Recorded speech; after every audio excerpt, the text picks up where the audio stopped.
Hello, everyone, and welcome back to Fintech World. I am your host, Sean McKay. This is a show where we talk all about the fintech industry and all kinds of exciting things happening in the world of fintech.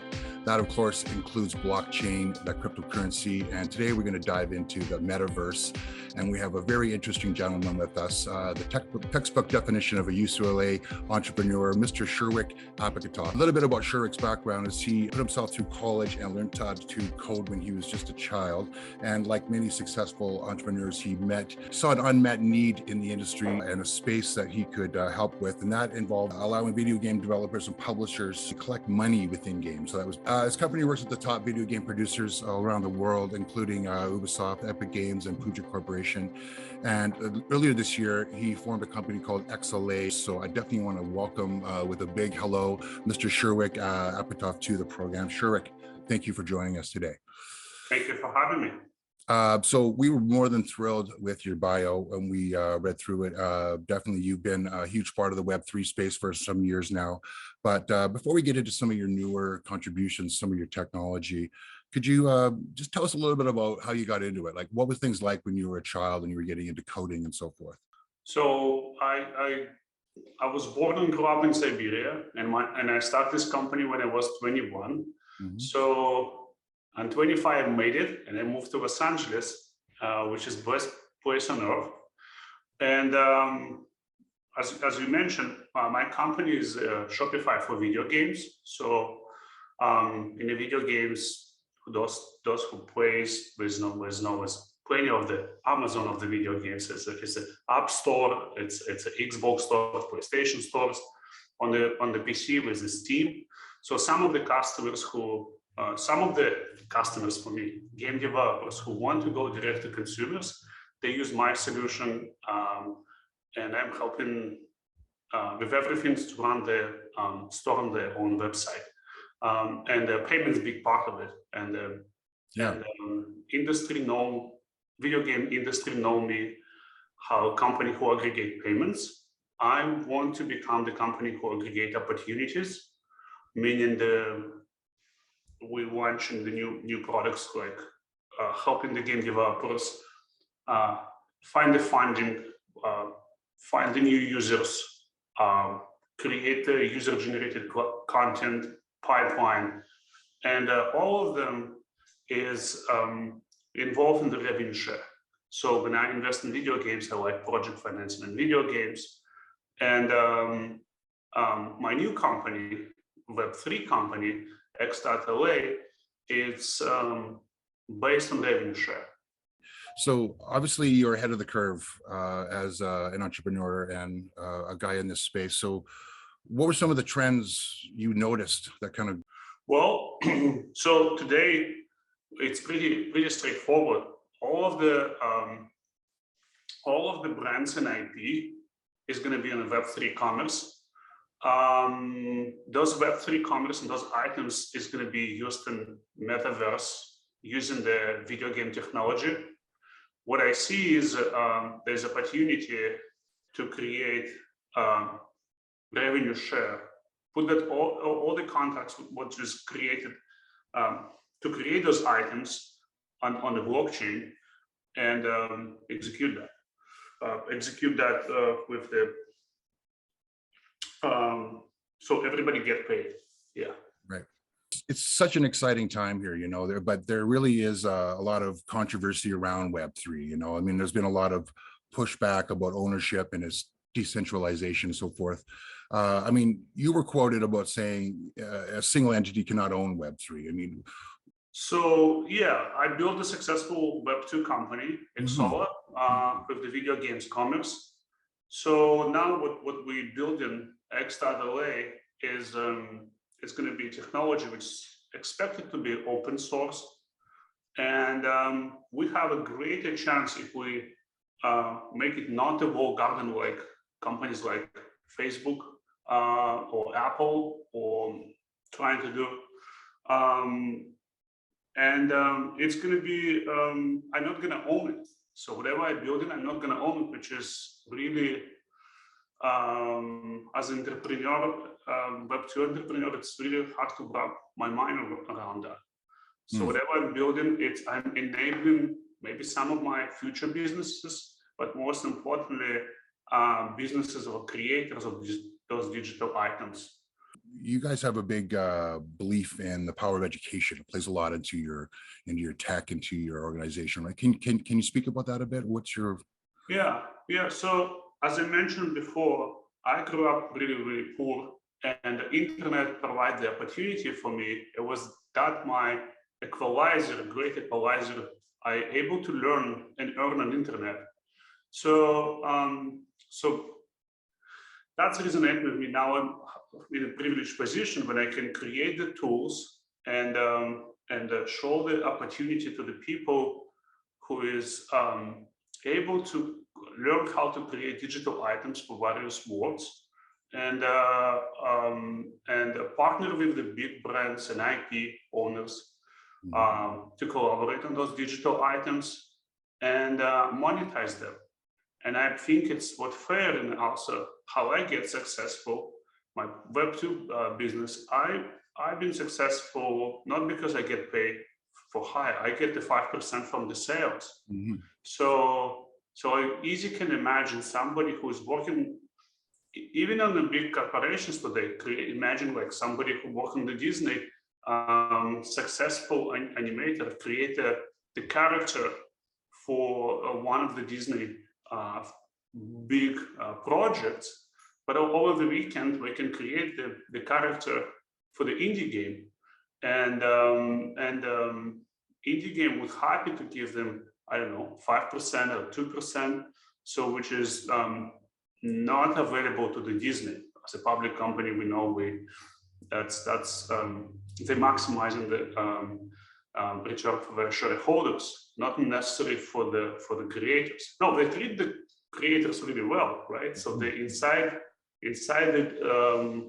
the Disney, it's the incubated talents. They pay them really well when we have a stock programs, but we don't have the really direct pay for performance in that category when you have a percentage of the sales as in any. So that's giving me belief people will not work for corporations anymore. We're going to work for themselves, participating in different projects. And again, I remind all the IP, all the brands is going to be on the Web3. There's no doubt. So somebody need to create those items. Yeah, no, it's an exciting time. I mean, there's a lot of innovation and a lot of amazing ideas floating around. We were recently down at Consensus in Austin, actually. I'm not sure, were you a part of that conference? Were you down there? Yeah, I got there, have a nice party, meet the peers, and I got the COVID, unfortunately. But you know what was interesting there was just walking around and all the amazing companies that were on the floor, a lot of new startups, a lot of people that have kind of been in the industry for a while. But the Metaverse area over there was really, that's what really caught my attention. And I spent a lot of time over there talking to a bunch of different developers. What was your first interaction with dealing with Metaverse? I kind of started my business almost 20 years ago, and we don't call that Metaverse, but in video games, I'm playing still 2-3 hours a day, and we kind of live in virtual worlds. We have virtual items. My company sells virtual items. Sure. We necessarily call them NFTs, but NFTs is just a different, very different way to store and exchange items. Very new idea, which is open up and merge basically a bunch of video games. So there was no doubt the Metaverse is going to be created with video game technology.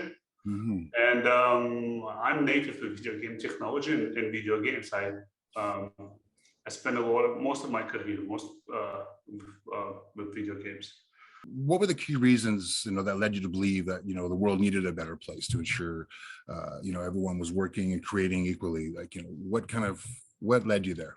Well, look, with a lot of the people on the internet now realize we can make money there, right? With 200 or 100 million influencers today who on the video can produce the content. I think Facebook and YouTube in position to work with them are not necessarily favorable terms. But if you think about, if you get, I don't know, let's say 100,000 influencers. And each of them have good mid-tier influencer databases, have 10,000 followers. So that's 1 billion people. So I'm taking the 0.1% of the whole population of the influencers and creators, and they can reach really massive audience. So the question is, and the same in video games, 2 billion players playing video games, but at the same time, every time when video games need to get new users, they're going to the Facebook, they're going to the Google, they're going to the Apple, the companies who have all the cash on the planet. We pay them cash to buy the acquisition. There's definitely opportunity to work better for video game creators, to work better influencers and brands, and work better on the people who not necessarily pretty on camera, but they create the pretty things in virtual worlds. It's maybe an artist, it's maybe developers who make the item work in different virtual worlds. All of this community, they can be better together if they find a way how to work with each other. And that's so those internet strangers who doesn't know each other, we need to find each other on the internet and make a deal. And its deal is complicated in revenue shares. Complicated could be complicated in terms like a movie, you know, when you see the movie and then all the cast, most of the cast get paid. Today is opposite. Most of the cast get the fixed pay. So if they all align on the revenue share, revenue split, that would be something interesting. So that's an opportunity. That's my vision for decentralization of the business. Right. Wow, that sounds like quite the smart contract, I suppose. Yeah. Yeah, that's amazing. So let's talk about X.LA then. I mean, and I'm sure I know you've been talking around it, and some of the concepts you've been talking about are part of it. But what does it? Just describe it in general, and what are some of the highlights that kind of came up when you were creating and launching it? We have 75 employees who get the payroll from X.LA, and we start whiteboarding. What's the future? What's our Web3 killer going to be? So how are we going to create our own Web3 killer for our own business? And we find out this is and prepare for the Metaverse. And X.LA is a place when we want the IP and brands meet digital items creators. The make those items works in virtual worlds and video games. And what we find that the missing piece and opportunity, it will be all great if we agree and have platforms where we met each other and contract with each other. And we still a lot of on the whiteboarding stage. So we're looking for the partners who can help us to execute this quite wild vision and a bold vision. And again, we're happy to share what we have and what we're building. We're not going to own this. It's going to be on a public good. But there is opportunity around that. Imagine if we already have this protocol. So there is opportunity to create the businesses around. So LA is the best place to run this business because we have a lot of IP owners over here and a lot of people who know in the productions of digital goods and animations and creating the stories. That's an absolutely necessary component. And what we see a lot of in the Web3 is it's a massive infrastructure already built, but often it's a solution looking for the problem. So we are Web3 company, not gonna do our own layer one or our own technology. We're looking for the partners in the blockchain space who can help us to utilize the existing technology to solve this massive problem. Well, it sounds like you guys give a lot of thought and consideration to the creator, which is really, I'm sure it comes back to you. I mean, let's get into some of the technical aspects of the platform. Tell us specifically how, X.LA gives content rights back to the creators. My vision for this is like, imagine you're a big Hollywood studio and you have the catalog of the IP and you don't mind to monetize that IP through digital Web3. And it's again, all of them want, right? But every business want to be in presence in Metaverse. So with in Metaverse, there's three things. There's people, there's spaces, and there's items. So I want to talk about the spaces and items. So imagine you have all the superhero and all the location in this. Let's say John Wick. I'm a big fan of the John Wick. Yeah. And there's some nightclub he's created quite in this. Sure. So you own that, right? And you have a lot of talented people on the internet who are able to create their version of their visualization of the John Wick. And they can create multiple versions of appearance of the John Wick, and that's going to create this concept of the multiverse, which maybe in some of the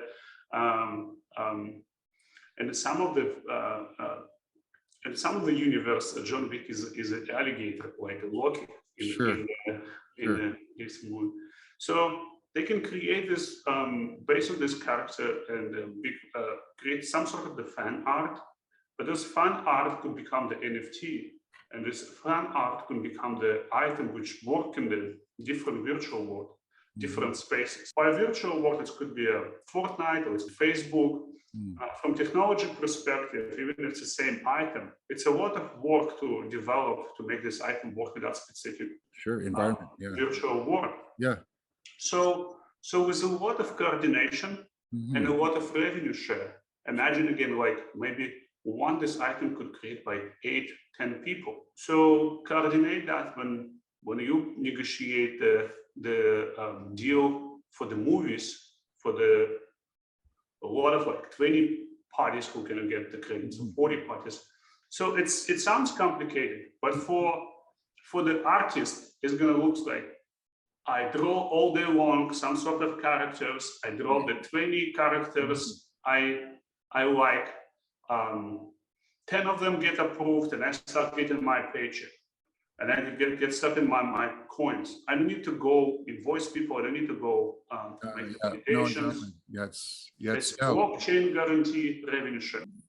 How do you deal with the ability of being able to needing to change things down the line? Well, each of the items, what I see, we need to create a standard when NFT is upgradable. Right. So if you make the digital item as an NFT work in one word, it's not guaranteed from technical perspective it's going to work in a different word. Right. So you need to invite the professionals, or individual contributors on the internet strangers, I would say. Somebody, hey, I have this item, it worked for this word. I want it to work in that word. If it's going to monetize in that world, I want to pay 40% revenue share. Right. So who can make that work? Right. Yeah, I know. I understand. I mean, that's the race to that solution for sure. It sounds like you guys have definitely uncovered some real practical workarounds for that. So, I mean, speaking of that, what are some of the other untapped opportunities you believe are kind of floating around in this space here?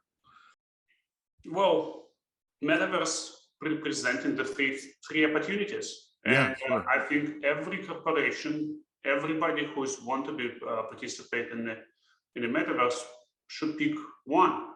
So it's people, spaces, or stuff or items, right? People is represented if you have the user base. So you need to make sure, open up this user base, how your users could be part of the Metaverse. That's mean identity, logins, wallets, whatever. So if you have a user base, so you need to think what kind of partnership you can have to monetize this user base and open up for get those users ready, Metaverse ready. So in the spaces, if you're able to create environment or experiences like Roblox or VR chat, so if you're able to create those environments, so how they can work, they work. I personally choose to believe, and I want to create experiences based on today cloud gamings. Sure. I don't know if for those who don't be familiar with the cloud gamings, it's a video games run on the server, and you're watching essentially like YouTube video, but you can control your YouTube video. Wow. So it's available today for the games. So basically, you need a high-speed internet, but you don't need expensive computer. Is that something like Steamworks? Is that what you're speaking of? Something similar to that? It's more like Xbox Cloud and PlayStation. Oh, yeah. Sure. Yeah. But I envision that those experiences, not complete game, because game it's a lot of expensive projects. You need to like ship it and ready to put it in the box. So it's more like an unfinished game. It's like experience in a Roblox, so mini game, we would say. But they're gonna work on the website, and that's gonna be like your 3D websites. So today is like Decentraland. They have rendered on the computer. The graphic is not much in today Unreal Engine, but there is a technology which is allowed to use Stream Unreal Engine 5. It's there. So I believe the space is going to be created there. We're working to the pilot that we do some of the nightclubs. So we want legendary nightclubs, have that, and we can have the items inside these nightclubs, and people can gather together. And, yeah. So in order, this is not the empty space. We need to have a good things and continents. So the last piece is you're able to create the items, or you own the items, or you own the appearances, or you own the music. That's a really important part. Right. Not to make the metaverse empty. Sure. So that sounds like those are the challenges at foot, right? Yeah. So I've only got a few questions here, and we'll wrap up here. But speaking to that, what would you say some of the major restrictions are then, in terms of like some of the challenges you're trying to overcome in terms of working with the metaverse? Well, it's definitely technology, right? It's massive technology. It's going to be improved. It's not going to improve itself. Mindset of the people who is ready to switch. That's require a lot of open-minded. They're looking to able to see this future. And last, what we face in Metaverse, we want to bring the revenue share, and we believe that's a high potential for the long run. But there's a lot of the realities in modern businesses. It's require some of the upfront payments, and we expect people would be super enthusiastic about the instead of the paying upfront them and limited to have the long term. So it's not that we're not all of them that super enthusiastic. They want to have both, but that's what they say. And can I have both? Sure. And find a way how to have both. That's require some investors and capital who would able to invest in the digital items created by IP and participate in that. What are the real opportunities that someone's in a 10,000 foot level needs to understand? The NFT is now household name. Everybody heard about NFTs, everyone. But what's number I see is only 3 million people touch it, ever experienced it. That's been creating the wallet and have the know. So with from 3 million to 3 billion people, like in video games and digital items, we're still very, very early. So creating those items in video games or I'm sorry, in a metaverse and Web3 items, Yeah. that's a huge opportunity. But you want to find a metaverse partner who understand how to create those items. Tell us what the road ahead looks like for you guys. We're not a startup who do or die, because we have a privilege. My previous Web2 business, I'm 100% on that business, so I can afford to whiteboard fund over 2-3 years. But I hope we're going to launch next year something to show. And we're looking for the partners. We cannot do this by ourselves. No, you know what? You're nothing but fascinating, dude. You've done a lot of amazing things in your life. Your company is definitely on its way to success. And we are thrilled to have you on our show here today. So we can't thank you enough for giving us some insight to what you do. And what's the next show you're going to be at in terms of a conference? Which one are you planning on going to next? I don't have it yet. I need. Thanks so much for your time today, and thanks to everybody else. We're going to leave links and to all your stuff below for everybody. So just check out down below here to see more and read more about Sherwick. Like and subscribe and all that good stuff. And ladies and gentlemen, until next time, this is Sean SPM from Fintech World, and we will see you later. Thanks again. Bye. Thank you, Sean. Thank you so much, my friend.